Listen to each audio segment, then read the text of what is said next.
Plus de 5 milliards de dollars, c'est l'aide qui avait été promise à Gaza après l'offensive israélienne de l'été dernier. Une promesse restée lettre morte, selon les Nations Unies. Résultat, l'ONU a décidé, faute de moyens, de suspendre l'aide à la reconstruction des maisons.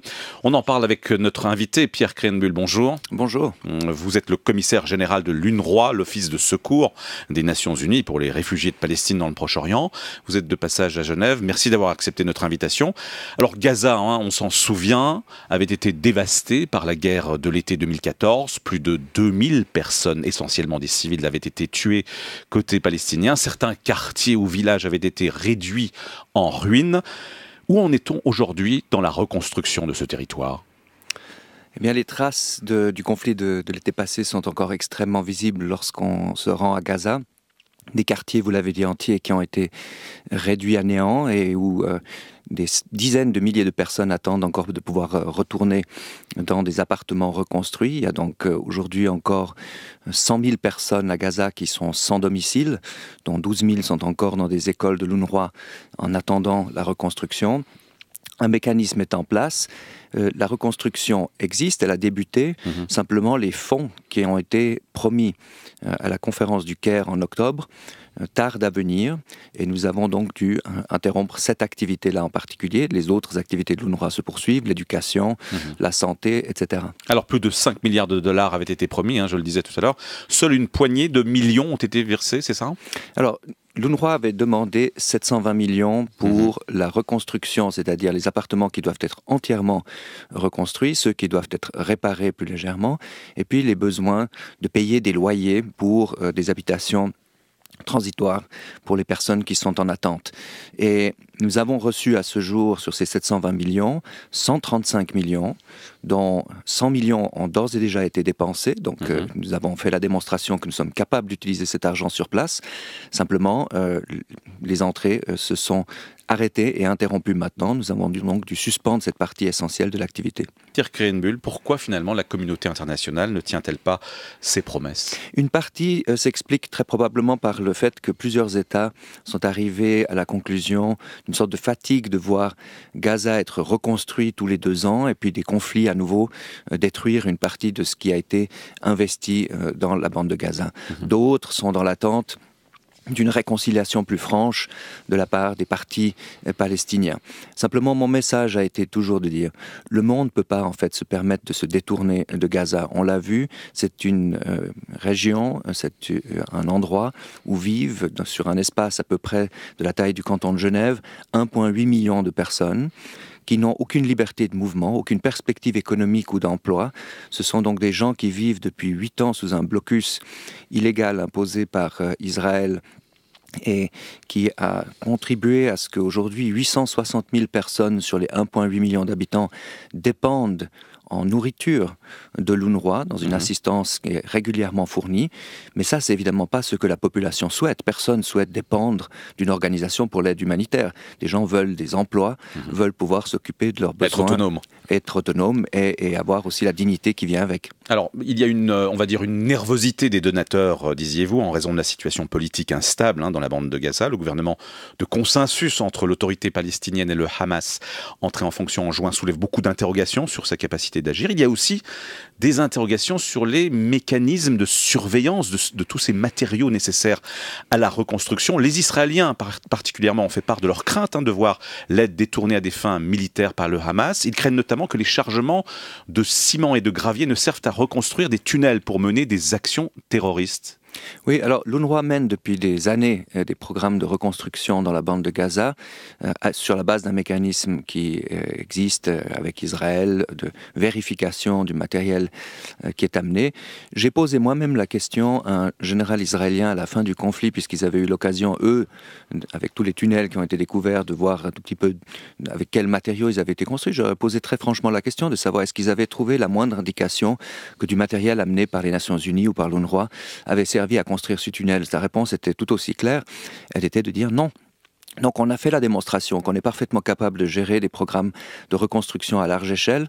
Et d'ailleurs, à l'heure actuelle, Israël vient d'autoriser toute une série de nouveaux projets, parce qu'ils se rendent eux-mêmes aussi compte, évidemment, de l'instabilité qui est provoquée par les effets cumulés du blocus et du conflit, et qu'il s'agit sur un plan humanitaire de traiter ces problèmes. D'ailleurs, on voit apparaître dans la bande de Gaza, lit-on en tout cas, des éléments qui appartiennent au groupe État islamique. Bon, ça reste aujourd'hui très marginal et on ne connaît pas tout à fait les tenants et les aboutissants.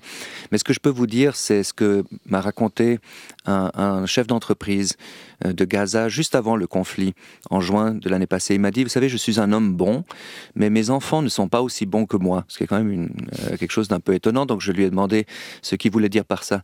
Il m'a dit, toute ma vie, j'ai 58 ans maintenant, il m'a dit, toute ma vie, j'ai été en contact avec les Israéliens, j'ai dialogué avec Israël, j'ai travaillé avec des entrepreneurs israéliens dans leurs entreprises, beaucoup appris. Nous ne sommes souvent pas d'accord les uns avec les autres, mais je peux comprendre une partie des craintes et des soucis d'Israël. Il a dit, par contre, nos enfants ne peuvent plus parce que eux vivent dans la bande de Gaza sous blocus, n'ont jamais rencontré un Israélien dans leur vie. Et aujourd'hui, la majorité de la population de Gaza a moins de 25 ans, donc plus de 50% de la population a moins de 25 ans. Ce sont des enfants qui sont passés souvent par des écoles de l'UNRWA, qui veulent un emploi, qui veulent une vie, qui veulent pouvoir se déplacer, se rendre à Ramallah, dans la Cisjordanie, veulent aller à Jérusalem ou voyager dans le monde, n'en ont pas l'occasion. Et ça, c'est un cumul de frustration qui est certainement pas une base saine pour la sécurité dans la région. Alors vous parliez de vos écoles, Israël, on se souvient, vous avez accusé parfois de vous faire manipuler par le Hamas. On pense aux allégations de cache d'armes dans des écoles gérées par votre fils. Qu'en est-il aujourd'hui dans les rapports que vous entretenez avec Israël ? Bon, vous savez, ça fait 25 ans que je travaille dans des situations de conflit armé. Oui. La polarisation, c'est quelque chose qui vient avec le conflit. Donc je ne suis pas surpris de voir que ce que l'UNRWA fait ou ne fait pas, dit ou ne dit pas, fait l'objet d'abord d'un regard très critique, souvent des acteurs sur place, y compris évidemment et en particulier de la part d'Israël. Par contre, je suis en dialogue très régulier tant avec l'armée israélienne qu'avec le ministère des Affaires étrangères. Encore une fois, on a souvent des choses à se dire de manière très franche et très directe, mais il y a souvent des désaccords, mais le dialogue existe. Donc c'est vrai que l'été passé, lorsque des tirs ont touché nos écoles, lorsqu'on a pu faire la démonstration et qu'on était absolument clair qu'il s'agissait de tirs israéliens, on a condamné ça sans hésitation. Tout comme on a condamné le fait que des groupes palestiniens, contrairement aux commentaires de Aude Markovitch, on ne peut aujourd'hui pas en attribuer la responsabilité au Hamas, on n'a pas cette preuve-là. Mais par contre, que des groupes palestiniens aient placé des composants d'armes dans des écoles était inacceptable et nous l'avons dit également très clairement. Alors vous l'avez dit, l'UNRWA a été touchée par le conflit, des membres du personnel local ont été tués, ces écoles bombardées. On se rappelle de votre porte-parole Chris Gunness en larmes. Est-ce qu'on arrive à rester neutre dans ces conditions ? Bon, vous savez, je dis toujours que personne, ni vous, ni moi, ni d'ailleurs aucun Palestinien ou Israélien n'est né neutre. Nous avons des engagements, nous avons le cœur au bon endroit, il y a des choses auxquelles on réagit, auxquelles on est sensible. Ensuite, dans le travail que nous menons, il y a une exigence de la part de l'UNRWA d'une neutralité, c'est-à-dire de ne pas s'engager dans des activités de type politique, mais bien de servir la population pour laquelle nous avons été mandatés, c'est-à-dire les réfugiés de Palestine, 5 millions de personnes aujourd'hui, à Gaza, en Cisjordanie, en Syrie, en Jordanie et au Liban. Ça, c'est le travail. C'est clair que si on prend des positions qui sont politiques, ça peut limiter notre champ d'action. Mais c'est évidemment une marge très étroite d'interprétation. Et il y a des moments où il faut laisser parler l'émotion face à des événements. J'étais moi-même à Gaza le jour du bombardement sur l'une des écoles et j'étais dans les hôpitaux en voyant les enfants blessés. C'est des choses que personne n'a envie de voir dans la vie. C'est différent un peu du poste que vous occupiez au CICR en tant que directeur des opérations. Est-ce qu'au CICR, il y a un devoir encore plus de neutralité ? Est-ce que vous seriez autorisé, par exemple, de visiter sur place les dégâts provoqués par les bombardements ? Oui, là, c'est totalement comparable. C'est d'ailleurs une des choses que j'ai aimé dans la transition entre le CICR et l'UNRWA. Ce sont deux institutions éminemment opérationnelles, très proches des gens, et ça, c'est quelque chose qui me tient énormément à cœur. Alors, c'est clair que l'environnement institutionnel est un petit peu différent, et la nature même du travail sur place, avec notamment cette guerre qui finalement a débuté juste après mon entrée en fonction, a fait que j'ai décidé aussi de donner une dimension humaine à la souffrance, parce que je pense qu'on ne peut pas toujours parler des chiffres chiffres, des camions qu'on amène et des statistiques. Et d'ailleurs, je me suis battu pendant tout le conflit pour absolument résister à la tentation de réduire les Palestiniens, ou toute victime d'ailleurs, à des statistiques. Ce sont des personnes comme vous et moi avec des espoirs dans la vie et des espoirs qui ont été dévastés pendant ce conflit. Alors on sait qu'il y a une guerre de communication relativement agressive sur le conflit israélo-palestinien. Comment vous le vivez, vous ? Alors c'est clair que tout ce qu'on dit et tout ce qu'on met en relief est observé de très très près, et vu les émotions, vu aussi la longueur de ce conflit, cette durée qui fait que très souvent les gens sont dans un état d'esprit non pas tellement de dialoguer mais simplement de vouloir avoir raison, ce qui fait que quand on dit quelque chose, alors c'est vrai que c'est passé à la moulinette par beaucoup d'observateurs, et c'est souvent critiqué, ça provoque beaucoup d'émotions. Sur le compte Twitter, ça vous expose à beaucoup de choses, parfois très positives, parfois très critiques. Je pense que ça fait tout simplement partie, malheureusement, de cette polarisation. Il faut essayer de maintenir une ligne, et pour moi, la ligne, elle est toujours définie par le fait que nos commentaires, nos observations et notre communication doivent tourner autour de ce que vive la population. Pas de ce qu'est l'institution, mais de ce que vit la population. Mais est-ce que cela ne vous démange pas parfois de dire de manière très forte, certaines choses, certaines réalités que vous observez sur le terrain ?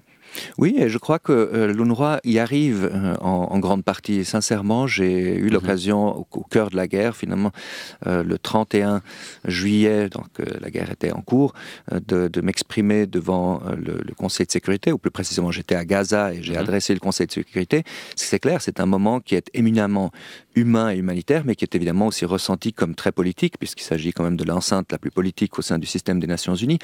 Et pour moi, l'objectif était que les gens qui étaient présents à New York reçoivent ce témoignage de ce qui était en train de se passer pour la population, et du fait que les gens sur place à Gaza me disaient ne pas se sentir en sécurité, et se sentir en sécurité nulle part dans la bande de Gaza à cause de l'intensité de ce conflit qui, comme vous l'avez indiqué tout à l'heure, a provoqué la mort de milliers de personnes, dont plus de 540 enfants, il faut quand même le dire, dans 70% de moins de 12 ans, donc il faut un petit peu imaginer ce que ça veut dire aussi, et de 11 collègues de l'UNRWA. Je n'avais jamais dans toute ma carrière perdu 11 collègues en l'espace de 50 jours. Cela fait des mois, Pierre Krahenbuhl, que l'autorité palestinienne basée à Ramallah et le Hamas qui règne sur une frange de Gaza en ruine ont conclu un accord pour la formation d'un gouvernement national de consensus. Mais dans les faits, c'est l'impasse. Est-ce que cela vous rend votre travail encore plus difficile ? C'est certainement un paramètre qui aussi contribue à une polarisation additionnelle dans le contexte. Il n'y a pas que Israël et l'autorité palestinienne ou le Hamas. Non, effectivement, et je pense que sur un plan politique palestinien, c'est aussi un enjeu qui est évidemment qui préoccupe les Palestiniens, qui préoccupe la population de Gaza, parce que objectivement, parfois ça contribue à ce que l'aide arrive plus lentement également, ou que les choses se passent pas tout à fait comme c'est prévu. C'est aussi un paramètre qui fait évidemment l'objet de nos discussions avec l'autorité palestinienne. Est-ce que le gouvernement national de consensus, c'est une illusion selon vous ? Non, mais je pense que la communauté internationale doit comprendre que c'est une nécessité et qu'il faut la soutenir davantage. Vous savez, pour revenir au point... Vous trouvez que la communauté internationale ne le soutient pas suffisamment, cet accord ? Non, je pense qu'il y a des hésitations. Et je pense que ce qu'il faut faire aujourd'hui, c'est que vous mentionniez tout à l'heure par rapport au rythme de la reconstruction. Et je vous disais que finalement, la communauté internationale est un peu dans cette position et cette posture d'attente de voir que ça se passe mieux au niveau de la réconciliation, et que finalement aussi l'accès s'améliore sur place. Ce que je dis souvent, si on veut retenir l'argent pour l'humanitaire, on ne peut pas en même temps se retenir sur le plan de l'action politique. C'est pas possible de se retenir sur les deux. Soit on soutient le volet humanitaire, ou alors on s'engage à véritablement résoudre cette situation d'un point de vue politique. Alors par exemple, c'était très positif d'avoir la nouvelle responsable de la politique extérieure de l'Union européenne, Madame Mogherini, se rendre à Gaza pour sa première visite hors de l'Union européenne. Je pense que c'était un signal fort.